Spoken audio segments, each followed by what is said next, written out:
اچھی طرح سے استنجا کرنے کے بعد جب جا کر بیٹھتا ہوں تو محسوس ہوتا ہے کہ پیشاب کے قطرے نکل گئے ہیں 1 2. تو حضرت ایسے میں کوئی قوما تو لگا دیا کریں جہاں لگانا ہوتا ہے.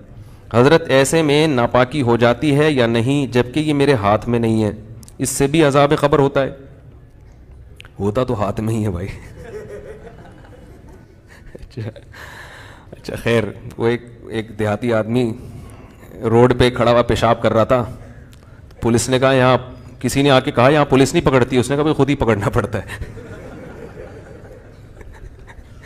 پولیس کیوں پکڑے گی بھائی؟ جو سمجھدار ہیں سمجھ گئے ہیں. اچھا وہ سمجھا کہ چلو چھوڑے. اچھا خیر، تو بھائی دیکھو جب پیشاب کر لیں نا، پیشاب سے فارغ ہو جائیں تو تھوڑی دیر اطمینان سے بیٹھے رہیں، ٹھیک ہے نا. جب اطمینان ہو جائے کہ اب مزید خطرہ نکلنا بند ہو گیا تو پانی ڈالیں اور پتلی گلی سے نکل لیں. دوبارہ اسٹڈی کرنے کی، مطالعہ کرنے کی چندہ ضرورت نہیں ہے، بالکل. وہم ہو، شک ہو، اس سے وضو نہیں ٹوٹے گا. بلکہ شک دور کرنے کا جو سنت طریقہ ہے وہ یہ کہ اپنے ازار پہ تھوڑا سا پانی کی چھینٹیں مار لیں شلوار پہ، تاکہ اگر تراوٹ نظر آئے، شیطان وسوسے میں ڈالے کہ یہ تو گیلا گیلا، تو آپ خود بولو بھائی یہ تو میں نے خود ترک کیا ہے. تو یہ وسوسہ دور کرنے کا اچھا طریقہ ہے.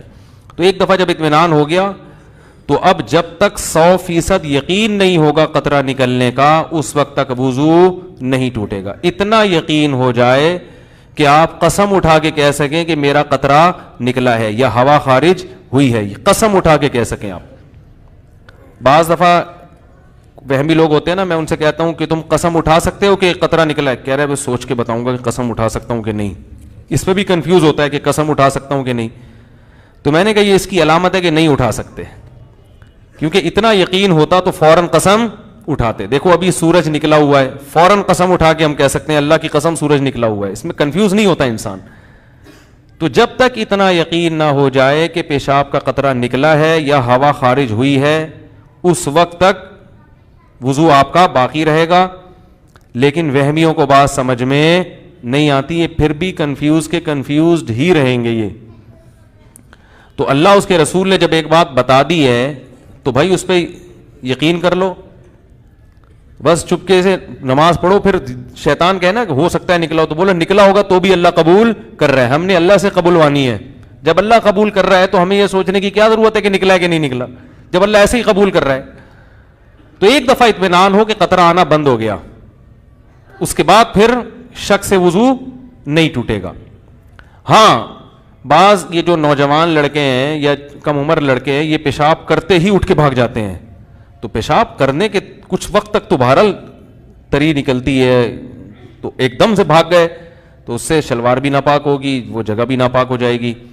تو اگر شلوار اتنی ناپاک ہو گئی ہے کہ جو 5 روپے کا سکہ، اس کی کیا دلیل ہے؟ لوگ اس پہ بھی اعتراض کرتے ہیں. قرآن حدیث میں کہاں لکھے کہ 5 روپے کے سکے کے برابر اگر ناپاک ہو گئی تو وہ ناپاک ہے، اس سے کم پاک ہے.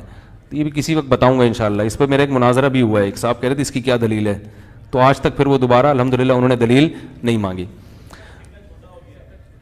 5 کا سکہ جو چھوٹا ہو گیا، صحیح کہہ رہے ہیں بھائی، وہ پرانا والا سکہ رائج الوقت نہیں، پرانا سکہ جو ہتھیلی کی گہرائی کے برابر ہے. صحیح کیا آپ نے، اچھا ہوا لقمہ دے دیا آپ نے. جو پرانا والا سکہ تھا جو ہتھیلی کی گہرائی کے برابر ہوتا ہے نا، وہ سکہ، تو اس سے کم اگر نجاست لگی ہو تو وہ کیا ہے، کپڑے پاک رہیں گے. سمجھ میں آ رہی ہے بات؟ تو فوراً پیشاب کرتے ہی اٹھ کے بھاگ جانا ٹھیک نہیں ہے. پیشاب کرنے کے بعد تھوڑی دیر بیٹھیں، اطمینان کر لیں کہ اب تری آنا ختم ہو گئی ہے، تو بس اٹھ کے چلے جائیں. تو اور ختم ہو جاتی ہے تھوڑی دیر میں. اور اگر غور فکر میں لگے رہیں گے نا وہاں بیٹھ کے، تو قیامت تک ختم نہیں ہوگی. یہ بتا دوں میں، قیامت آ جائے گی، پولیس بلوانی پڑے گی آپ کو واش روم سے باہر نکالنے کے لیے. کیونکہ وہمیوں کا کوئی علاج نہیں ہے دنیا میں. MJ Official, subscribe now.